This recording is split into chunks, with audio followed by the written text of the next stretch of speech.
오늘 추석날 주일과 겹쳐서 아침들 맛있게들 드셨어요? 네. 근데 이렇게 그냥 시큰둥하게 대답들을 하시네. 저희는 아침에 아주 근사한 식사를 가족과 함께 예배 후에 했어요. 여러분들도 아마 그러셨으리라고 생각을 합니다. 이제 이 주일과 겹쳐져 있다 보니까 또 직장에서 일 때문에 겹쳐서 집에 못 가신 분들도 계실 텐데 그래도 행복한 추석을 여러분 모두가 보내시게 되기를 간절히 바랍니다. 설교를 준비하면서 우리 교인들이 사는 곳을 이렇게 지도를 펴놓고 찍어봤어요. 그랬더니 경상도하고 전라도가 제일 많아요. 전라도 쪽이 조금 더 많은 것 같아요. 충청도, 강원도 쪽이 조금 좀 별로 없더라고요. 원주까지만, 이쪽까지만 해도 있는데 태백산맥 넘어가면 별로 안 계셔요. 그렇게 돼 있더라고요. 어딜 가든지 행복하게 잘 지내고 오셨으면 좋겠다 하는 생각을 했습니다. 또 우리 이제 교인들을 축복하는 마음을 가지고 말씀을 준비하면서 우리 성도들이 일하는 생업, 직업 이런 것들은 좀 어떻게 돼 있을까 보니까 거의 대부분 이제 직장 생활 하시는 분들이 많고 또 개인적으로 사업을 하시는 분들도 있기는 한데 그런데 그 모든 일들이 너무나 소중한 일이다 하는 생각을 했어요. 사람 눈으로 볼 때는 조금 좀 안쓰러워 보이는 직업을 가진 사람도 있을 수 있는데 그런데 그 일도 하나님이 부르신 일이고요. 또 그 일이 가족의 생계를 책임지는 일이고요.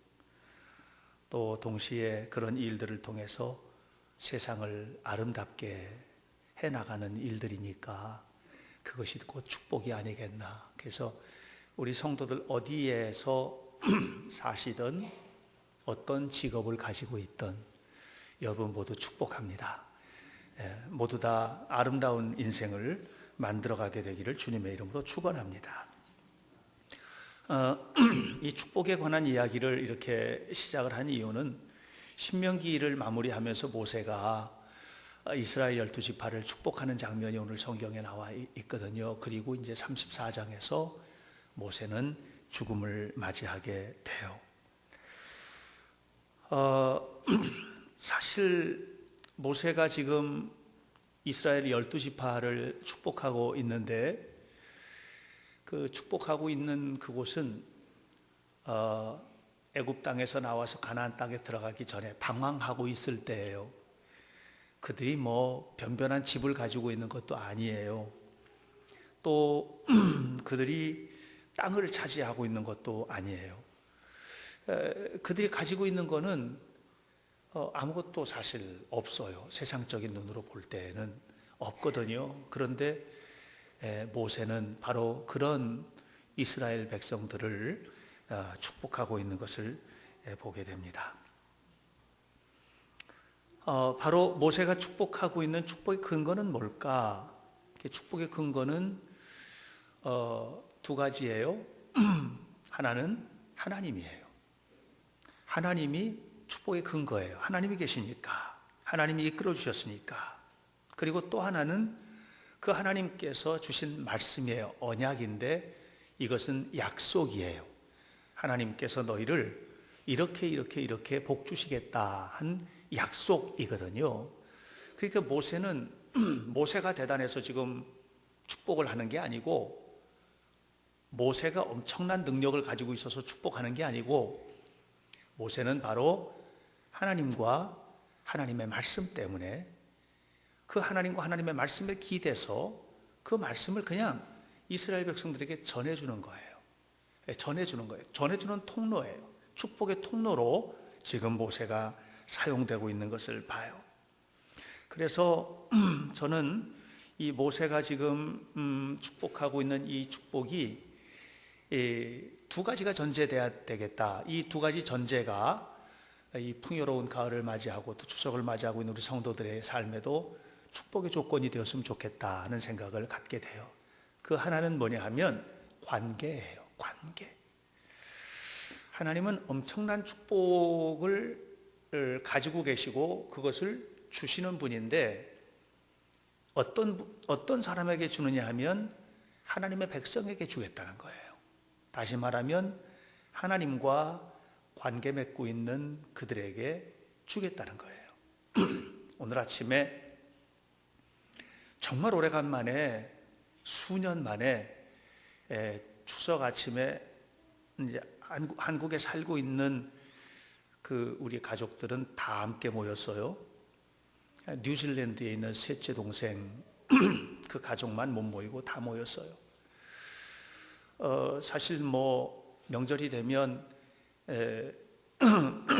외국에 유학 가 있거나 아니면 뭐 운동 때문에 합숙훈련 들어가 있거나 막 이렇게 못 오고 이런 사정 저런 사정 못 왔는데 오늘 다 모였어요. 수년 만에 모인 것 같아요. 어떻게 이렇게 다 모였지?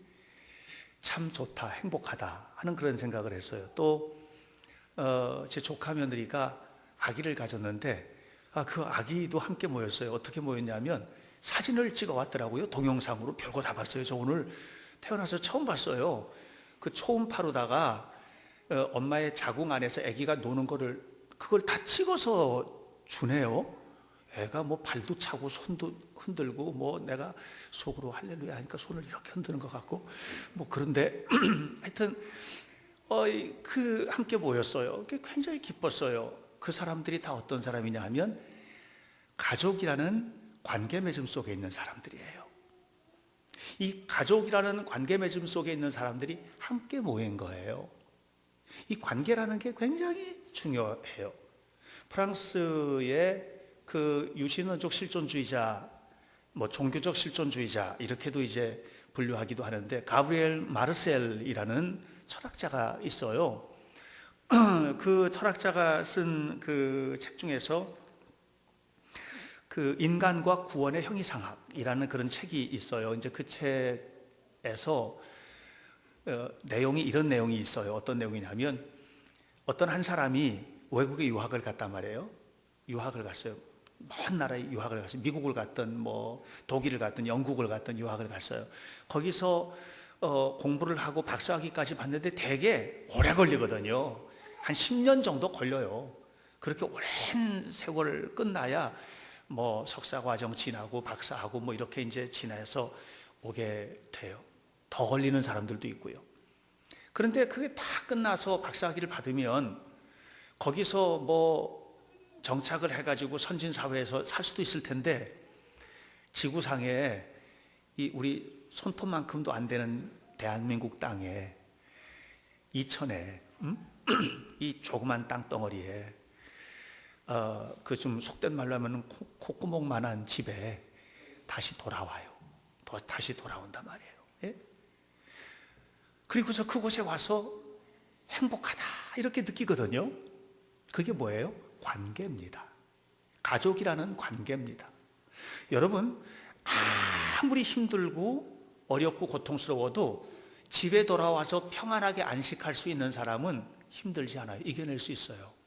그런데 밖에서 힘든 문제가 집에까지 연속돼서 집에서도 받아들여지지 않을 때, 다시 말하면 이 깊은 관계 속에서 받아들여지지 않을 때 너무 힘들어지는 거거든요. 이 관계라는 게 그렇게 중요해요. 우리는 현대교회 공동체 안에서 관계를 가지고 있어요. 그래서 이 관계가 아름다운 관계가 되어야 해요. 모세는 이스라엘 12지파를 축복을 하고 있어요. 레위 사람들까지 모든 이스라엘 백성들을 이제 축복을 하고 있어요. 그 축복을 하는데 그 축복할 수 있는 근거가 뭐냐면 너희는 하나님과 관계 맺은 백성이다라는 얘기를 하고 있는 겁니다. 그래서 신명기 33장을 시작을 하면서 그 하나님이 임하시는 거룩한 산에 관한 이야기를 하고 있어요. 그 산이 어떤 산이냐면 신의 산이에요. 신의 산에 관한 언급을 합니다. 그 시내산에 관한 언급을 하고 있어요. 시내산은 어떤 산인가? 모세가 하나님의 말씀을 받은 산이에요. 하나님의 말씀을, 하나님의 토라를 받은 산이에요. 율법을 받은 산이에요. 그리고 그 산이 어떤 산이에요?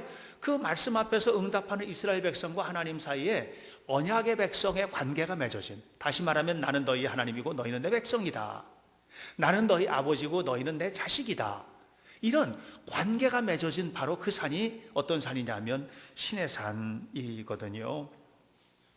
그러니까 시내산은 이스라엘 백성이 하나님 백성으로 태어난 곳이고, 시내산은 이스라엘 백성 공동체의 고향이에요. 바로 그 고향이에요. 그 한 고향이에요. 그곳에서 아버지이신 하나님을, 왕이신 주님을 고백하고 그 하나님의 백성으로, 하나님의 자녀로 세워지게 된 거예요. 모세는 바로 그 백성에게 축복을 선포하는 겁니다. 하나님과 아무런 관계없는 사람들이 아닌 거예요. 하나님의 자녀이고 하나님의 백성인 그들에게 모세는 하나님을 의지해서, 모세의 능력이 아니고 하나님을 의지해서 마음껏 축복을 빌고 있는 것을 볼 수 있습니다.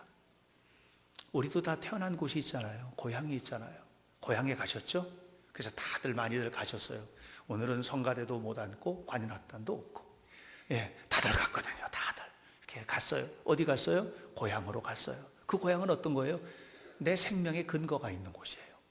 내가 태어난 곳이고 나를 낳아주신 부모가 계신 곳이고, 그곳에 가서 형제를 만나는 바로 그 자리가 고향 땅입니다. 생명이 시작된 곳이죠. 이스라엘 백성들이 생명이 시작된 곳은 바로 이스라엘 하나님 백성 공동체로서의 삶이 시작된 시내산이고, 그곳에서 하나님과 거룩한 언약의 관계가 맺어졌습니다. 그러므로 새롭게 태어나는 이스라엘 백성의 근거는 하나님과 하나님께서 주신 말씀이에요. 그렇다면 말씀은 뭡니까? 나는 하나님의 말씀대로 산다는 것은 나는 하나님의 자녀입니다 라는 것을 확인하는 것이고, 말씀대로 사는 것은 승리의 원천인 것을 여러분 기억하시길 바랍니다. 그래서 오늘 성경에 보면 그런 얘기를 하고 있어요. 하나님께서 악한 세상을 무찌르기 위해서 오시는데, 악한 세상을 무찌르기 위해서 오시는 하나님의 손에 들려진 것이 뭐라고 기록하고 있어요? 2절에 보니까 그의 손에는 번쩍이는 불을 가지고 있다. 그런데 그 불이 뭐냐? 말씀이에요. 말씀. 하나님의 손에는 칼과 창이 들려져 있는 게 아니에요. 말씀이 들려져 있어요. 하나님의 말씀이에요. 이 말씀을 가지고, 하나님의 입에서 선포되는 말씀을 가지고 복을 주시기도 하시고 저주를 내리기도 하셔요. 그게 하나님의 말씀이에요. 이 말씀을 오늘 우리들에게 주셨어요. 그래서 복 받는 비결이 뭐냐? 모세가 너희가 복을 받아야 돼 하고 지금 축복을 선포하는데, 그 복 받는 비결이 뭐냐? 그것은 하나님과의 관계를 맺음이고, 이 관계는 하나님의 말씀대로 사는 데 있다는 것을 지금 이야기하고 있는 겁니다. 제가 우리 현대교회 성도들 이렇게 보면서 어떨 때는 굉장히 안타까워요. 지적으로는 굉장히 동의해요. 설교를 들을 때, 제가 설교를 하거나 우리 조현호 목사께서 설교를 하거나 또 우리 박상원 전사가 설교를 하고 또 가르치거나 이렇게 할 때 지적으로는 굉장히 동의해요. 그런데 이게 삶으로 이어지는 데 있어서 조금 문제가 있다는 생각을 저는 가끔 할 때가 있어요. 하나님의 말씀이 삶으로 적용되어 가야 돼요. 이게 하나님과 거룩한 관계를 맺고 살아가는 성도들의 삶이 아니겠습니까? 그래서 하나님의 말씀대로 살아야 복을 받게 되고, 그 말씀대로 행할 때 어떤 대적이든지 우리가 물리치고 승리할 수 있음을 기억하시기를 주님의 이름으로 축원합니다. 근데 하나님의 말씀대로 살면 다 된다 그러면 이게 좀 불합리해 보이잖아요. 좀 합리적이지 않잖아요. 우리가 복을 받으려면 열심히 일해야 되고, 열심히 공부해야 되고, 열심히 노력해야 되고, 이거 이해가 되는데, 하나님 말씀 잘 믿으면, 하나님의 말씀에 아멘하고 그대로 살면 복을 받는다. 그러면 이게 좀 받아들이기가 좀 어렵잖아요. 오래간만에 한 달 만에 저희 둘째 아들을 오늘 봤는데, 근데 네가 하나님 잘 믿으면 네가 성공자가 될 거야. 하나님 말씀대로 살면 성공자가 될 거야.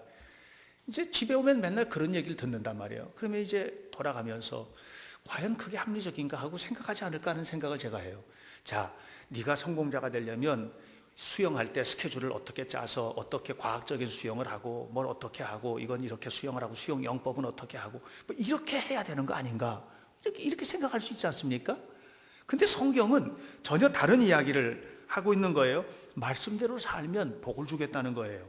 그리고 말씀대로 살면 복을 받는 이 일이 역사를 통해서, 성경을 통해서, 우리의 삶을 통해서 얼마나 많이 증명되고 있는지 몰라요. 사랑하는 성도 여러분, 하나님의 말씀대로 사는 것이 불합리해 보여도 그대로 순종하고 사시기를 주의 이름으로 축원합니다. 실제로 우리 교회 성도 몇몇 분들이 이제 가끔 이제 이야기를 하다가 그런 얘기하는 거 제가 들었어요. 우리 교회가 건축하는 과정에서 목사님이 이건 이렇게 합시다, 저건 저렇게 합시다, 이건 이렇게 해주세요 할 때 정말 순종하고 했다는 거예요. 또 교회에서 이 일은 이렇게 해나가도록 합시다 했을 때 순종하고 했다는 거예요. 하나님의 말씀대로 순종하기 위해서 노력했다는 거예요. 그런데 놀랍게도 하나님께서 축복을 하셔서 여러 가지 분야에서 복을 받게 되더라 하는 그런 얘기를 해요. 그러니까 그런 복을 받게 되니까 뭐예요? 또 순종하게 되고 또 순종하게 되더라 하는 그런 얘기를 해요. 사랑하는 성도 여러분, 저는 우리 현대교회 성도들이 하나님 앞에 복 받는 방식이 뭐냐? 하나님의 교회와 관계, 하나님의 말씀과 관계, 하나님과의 관계, 이 관계 맺음이 잘 돼야 된다고 생각하고, 그리고 이 관계를 통해서 그 다음에 필요한 것은 뭐냐면 두 번째로 가는데, 하나님의 말씀대로 살아가는 것이 관계에 깊은 관계 맺는 것에 그 관계 맺음을 증명해내는 일이다 하는 것을 기억하시고, 여러분들 하나님과의 깊은 관계를 맺고 그 관계를 말씀을 실현해내는 일로 실천해 나가는 성도들이 되시기를 주님의 이름으로 간절히 축원합니다. 이렇게 이제 그 하나님과의 관계를 맺는 사람들이 복을 받는 비밀에 대해서 이제 모세가 또 한 가지 이야기를 하고 있는데, 그것은 뭐냐 하면 하나님께서 주신 말씀을 붙들고 사는 사람이다, 이제 이렇게 얘기를 제가 했어요. 모세가 12지파에게 복을 내리고 있어요. 레위 사람들까지 포함해서 복을 내리고 있어요. 이때 모세가 축복하는 이 축복의 마음을 쭉 읽어보면 마치 죽음을 앞두고 있는 아버지가, 믿음 좋은 아버지가 자식에게 마지막 유언을 남기는 것 같은 그런 태도를 우리가 이 속에서 볼 수가 있어요. 모세가 일일이 호명해 가면서 각 지파를 일일이 이름을 불러가면서 마치 아들의 이름을 부르듯이 일일이 이름을 불러가면서 그렇게 지금 축복을 하고 있는 것을 보게 됩니다. 부족한 게 많은 백성들이에요. 이 백성들이 오는 동안에 얼마나 하나님 배반하고 얼마나 잘못된 삶을 살고 이런 일들 너무 많잖아요. 모세의 눈에 그게 안 보였겠어요? 다 보이죠. 그런데도 모세는 지금 그들이 가는 길을 하나님께서 인도해 주시기를 간절히 바라는 마음으로 루벤 지파로부터 시작해서 아셀까지의 모든 과정을 이야기를 하고 있어요. 그런데 여기에서 지금 모세가 축복하는 기도 속에는 뭐냐면 자손들의 번영을 하나님께서 책임져 주시길 바라는 그런 기도예요. 성경을 좀 함께 좀 읽었으면 좋겠는데 6절 말씀 한번 좀 같이 볼까요?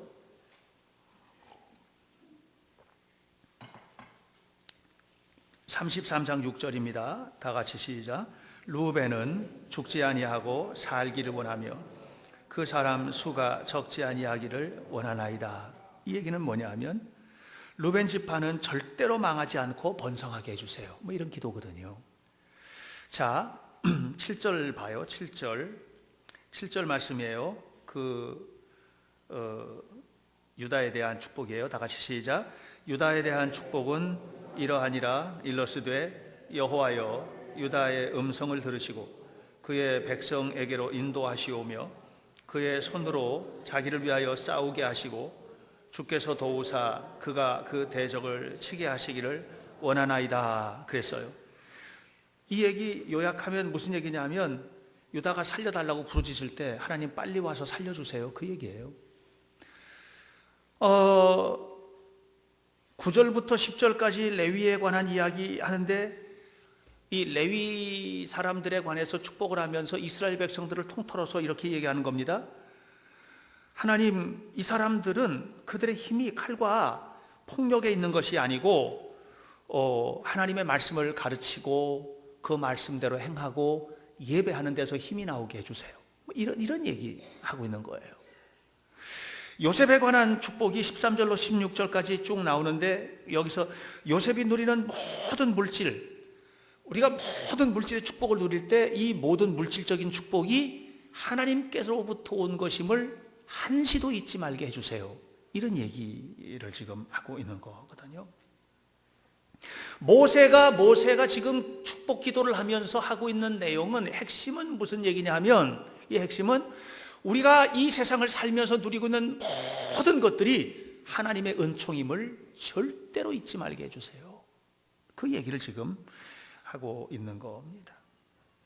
사랑하는 성도 여러분, 우리가 누리고 있는 모든 축복은 하나님께로부터 온 것임을 기억하시기를 주의 이름으로 축원합니다. 이걸 잊어버리면 안 돼요. 시편 30편에 다윗의 기도가 나와요. 하나님, 내가 형통할 때 절대로 요동하지 않을 것이다 라고 그렇게 내가 자신감 있게 말했습니다. 그렇게 고백을 해요. 시편 30편 6절에서 내가 형통할 때 말하기를 내가 영영이 요동치 아니하리라 하였도다. 그랬는데 8절에서 다윗이 이렇게 고백합니다. 주께서 그의 얼굴을 가리우심에 내가 근심하나이다. 내가 저 사망과 음부에 떨어지는 자가 되었나이다. 그랬어요. 체험적으로 안 거예요. 여러분, 오늘 우리가 살고 있는 모든 삶의 것들은 하나님께서 주시는 축복임을 기억하시기를 주님의 이름으로 축원합니다. 그러면 하나님의 것답게 쓰셔야 돼요. 이게 축복이에요. 하나님의 것답게 써야 돼요. 이스라엘이여, 너는 행복한 자로다. 행복이라는 게 뭐예요? 많이 먹고 잘 사는 게 행복이에요? 하나님의 사람답게 사는 게 행복이에요. 하나님 사람답게 사는 게 뭐예요? 맨날 꼭대기로만 올라가는 게 아니에요. 내게 주어진 것이 모든 것이 다 하나님의 것임을 알고 내가 가지고 있는 것을 나누고 베푸는 것이 축복이에요. 이것이 축복이에요. 제가 헨리 나우엔이라고 하는 그 영성 신학자인데, 하버드에서 이제 교수로 활동을 하던 분이죠. 그가 아주 얇은 책을 한 권 썼어요. 그 책이 뭐냐면 In the Name of Jesus, 예수의 이름으로라는 책이에요. 그 책에서 이런 얘기를 해요. 제가 그대로 읽어드릴게요. 나는 그동안 작은 성공의 외로운 꼭대기를 향하여, 인기를 누리기 위하여, 권력의 정상을 향하여 오르막길만 걸어왔습니다. 그러던 어느 날 정신 박야가인 아담을 만났을 때 문득 이런 사람들의 고통에 동참하는 내리막길을 통해서 예수를 알 수 있다고 생각하게 되었습니다. 내가 오르막길을 걸을 때 그리스도가 보이지 않았습니다. 그런데 내리막길에서 복음서가 말하고 있는 예수님을 만날 수가 있었습니다. 한 대목을 제가 읽은 거예요. 이 나우엔이라는 이분은 어려서부터 천재예요. 성공의 길만을 걸었어요. 그런데 그가 노틀담 대학에서 최고의 교수, 예일 대학에서 최고의 교수의 생활을 하고 그러다가 하버드 대학까지 왔어요. 근데 어느 날 연구실에서 너무 공허한 거예요. 예수님 정말 계신가? 지금 이게요, 예수님을 정말 잘 믿는 사제가, 성직자가 그것도 신학생들 최고의 대학생들에게 하나님을 가르치는 교수가 고민하는 거예요. 하나님 정말 계신가? 하나님이 정말 계시다면 내 마음의 이 공허함은 무엇인가? 이걸 지금 고민을 하는 거예요. 그래가지고 훌쩍 떠나서 남미에 선교사로 가요. 그래도 거기도 자기는 지금 하나님을 찾지를 못하는 거예요. 그러던 어느 날 온갖 부와 명예를 누리던 현장에서 그가 한 작은 장애인 공동체를 만나요. 라르시라고 하는 장애인 공동체에 소속되어 있는 작은 정신 박야가들의 모임이에요. 정신 박야가들이 한 15명 정도 모여있는 데이브레이크, 여명이라는 이름의 작은 공동체를 만나게 돼요. 그리고 그곳에서 놀라운 평화를 누리게 됩니다. 놀라운 것은 하버드 대학교의 그 엄청난 자리에서 하루아침에 데이브레이크로 자리를 옮겨서 평생 동안 그 장애인 공동체 원장으로 지냈던 게 아니고 직원으로, 봉사하는 직원으로 평생을 살아요. 그리고 그곳에서 숨을 거두게 됩니다. 그는 그곳에서 누렸던 그 기간을 자기 인생의 최고의 행복의 기간이었다고 고백을 합니다. 물론 매우 특별한 것이다 라고 얘기할 수 있겠죠. 그러나 여러분, 제가 여러분들에게 이런 도전을 좀 드리고 싶어요. 내가 가지고 있는 삶이 꼭대기로만 올라가는가? 그거 아니죠. 모세가 지금 이 신명기 33장에서 12지파 이스라엘 모든 백성들을 축복하고 있어요. 이 축복은 누구로부터 온 것이에요? 하나님께로부터 온 은총이라는 것을 잊지 말라는 거예요. 그러니까 네가 하나님과의 관계를 맺을 때만 너는 이 축복과 관계가 있다는 거예요. 네가 하나님의 말씀대로 살 때만 이 축복과 관계가 있다는 거예요. 그렇지 않으면 너는 하나님과 상관없는 것이라는 거예요. 언제 무너질지 몰라요. 언제 쏟아질지 모르는 거예요. 그렇다면 하나님과의 관계 속에서 산다는 삶의 표현이 뭐예요? 오르막길로만 오르는 거예요? 아니에요. 삶을 내려놓는 거예요. 나눠야죠. 삶을 나눠야죠. 끊임없이 나누고 베풀고 하는 삶을 살아가는 거예요. 이것이 오늘날 우리들의 삶을 풍요롭게 하는 비밀임을 기억하시기를 주님의 이름으로 축원합니다. 아름다운 축복을 나의 것으로 만들기 위해서 하나님께서 지금 신명기를 마무리 지으면서 우리에게 이야기하고 있는 것은 내가 너에게 저주가 아니다. 축복을 주겠다. 모든 축복을 주겠다. 그리고 이 축복을 네가 마음껏 누려라. 어떻게 누리느냐? 함께 누려라. 내리막길에 한번 서봐라. 이 얘기를 지금 하고 있습니다. 추석은 1년 중 가장 풍요로운 계절입니다. 추석 때가 되면 이런 나누는 일을 우리가 작게 실천하죠. 선물들도 부모님께도 그동안에 못하던 선물도 드리고, 또 상사도 어른들도 찾아뵙고, 친구들과 이웃들과 사이에도 덕담도 나누고. 제가 이번에 그 핸드폰으로 다 받은 인사만 하더라도 엄청나게 많아요. 그 평상시에는 전혀 알지도 못하던 분들한테서 막 인사가 오고 그래요. 일일이 답장하고 이렇게 하곤 했어요. 얼마나 감사한 일인지 모릅니다. 이것도 나누는 것이라고 생각을 합니다. 사랑하는 성도 여러분, 하나님은 여러분 축복하십니다. 언제? 하나님과 관계 맺을 때. 하나님 여러분 축복하십니다. 언제? 하나님의 말씀대로 살아가는 삶을 실천할 때.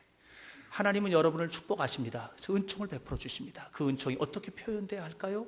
내가 가지고 있는 것을 함께 나눌 때 아름답게 표현되는 것을 믿으시고, 여러분 삶을 하나님과 함께, 이웃과 함께 세상에 복이 되는 하나님 백성 공동체로서 삶을 실천하시고 승리하시기를 주님의 이름으로 간절히 축원합니다. 기도하겠습니다. 하나님의 은혜를 감사합니다. 우리 모두에게 주신 하나님의 축복을 우리가 풍성히 누리게 하시고, 이 추석을 맞이해서 한 사람 한 사람, 모든 사람들이 하나님의 말씀대로 살아온 삶을 감사하고, 또 주신 축복과 은총에 감사하면서 풍요를 누리게 하시고, 만난 가족들과 함께, 이웃들과 함께 우리의 마음도 삶도 물질도 나누면서 하나님 주신 은혜를 마음껏 누리는 은혜로운 성도들이 되도록 인도해 주옵소서. 성도들 모두의 삶 속에 하나님의 축복을 풍요롭게 허락하시고, 오늘 이 시간 주님 앞에 나와서 예배하는 성도들의 삶에 하나님께서 승리자가 되시는 것을 믿고 승리의 힘을 허락받고 아버지 하나님 주시는 은혜로 승리하며 영광을 드러내는 복된 자녀로서의 삶을 살도록 인도해 주옵소서. 예수님의 이름으로 기도하옵나이다.